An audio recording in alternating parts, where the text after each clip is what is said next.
Assalamualaikum warahmatullahi wabarakatuh. Alhamdulillahirrahmanirrahim. Wassalatu wassalamu ala asrofil anbiya wal mursalin Sayyidina Muhammadin wa ala alihi wa ashabihi ajma'in. Amma ba'du. Para ikhwah rahimakumullah, saya berdiri di sini dengan maksud menyampaikan suatu hadis. Saya bukan siapa-siapa, tapi saya termotivasi dengan satu hadis, yaitu balighu anni walau ayah, sampaikanlah walau satu ayat. Dan saya akan bawakan sebuah hadis yang mana hadis ini sangat agung, dan mudah-mudahan kita bisa mendapatkan ilmu dari hadis yang saya sampaikan ini. Allahumma sholli ala Muhammad wa ala ali Muhammad. An Jarir bin Sabit radhiyallahu an qala sami'tu Rasulullah sallallahu alaihi wasallam yaqul man kana fid dunya hammahu barakallahu amruhu wa jala faqra baina ainihi wa lam yati minad dunya illa ma kutiba lahu wa man kana til akhirati niyatuhu jama'allahu lahu amruhu wa ja'ala ghinahu fi qalbihi wa atathu dunya wa hiya ragimah. Rasulullah bersabda, barang siapa yang menjadikan dunia ini sebagai tujuan hidupnya, maka Allah akan cerai-beraikan segala urusannya, dan Allah jadikan kepakiran di kedua matanya, dan tidak akan datang dunia itu kepadanya kecuali yang telah ditetapkan untuknya. Man kanati akhirati niyatuhu jama'allahu amruhu wa ja'ala ghinahu fi qalbihi wa atathu dunya wa hiya ragimah. Dan barang siapa yang menjadikan akhirat itu adalah tujuan hidupnya, maka Allah jadikan kekayaan dalam hatinya, dan dunia akan datang kepadanya dengan hina. Jadi kunci sukses seseorang itu adalah bagaimana menempatkan niat dalam hidup ini. Kalau kita berniat untuk meraih dunia, ya, tentunya orang yang bekerja tiap harinya, ya, dengan mati-matian dia meninggalkan seluruh ibadahnya kepada Allah, pada malam harinya dia tidur dengan lelap. Itu seolah-olah sama dengan, maaf cakap, seperti binatang. Mereka bekerja di pagi harinya, malamnya tidur.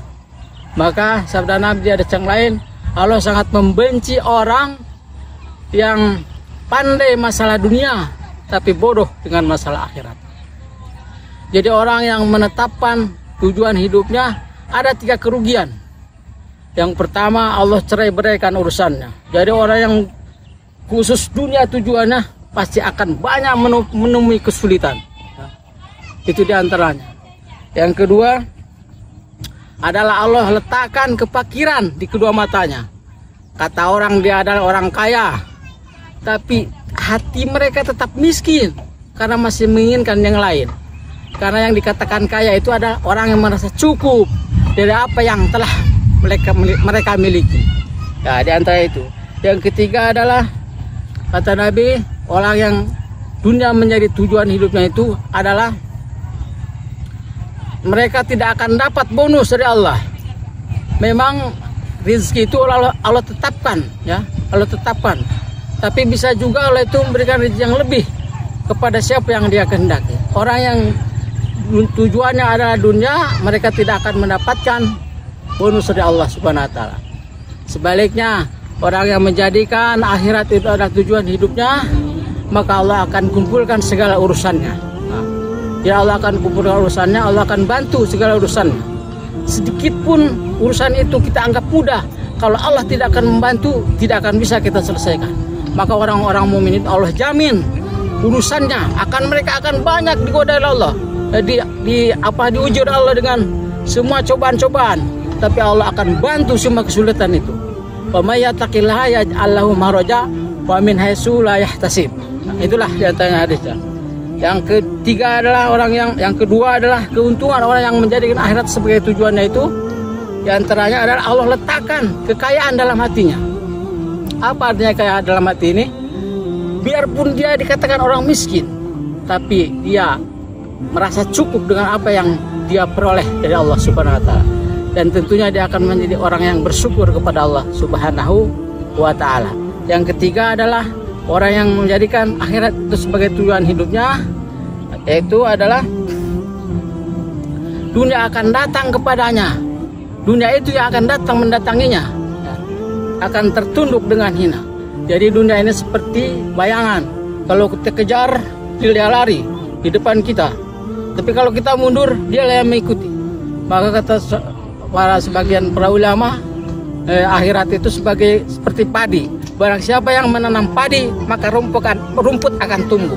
Tapi jangan harap Anda menanam rumput, padi akan tumbuh. Begitulah kalau kita menanam kebaikan, mengejar akhirat, maka dunia itu akan mengikutinya. Mungkin inilah yang bisa saya sampaikan. Mudah-mudahan ada manfaatnya, khususnya untuk kita semua. Subhanakallah wa bihamdika asyhadu an la ilaha illa anta astaghfiruka wa atubu ilaik. Wassalamualaikum warahmatullahi wabarakatuh.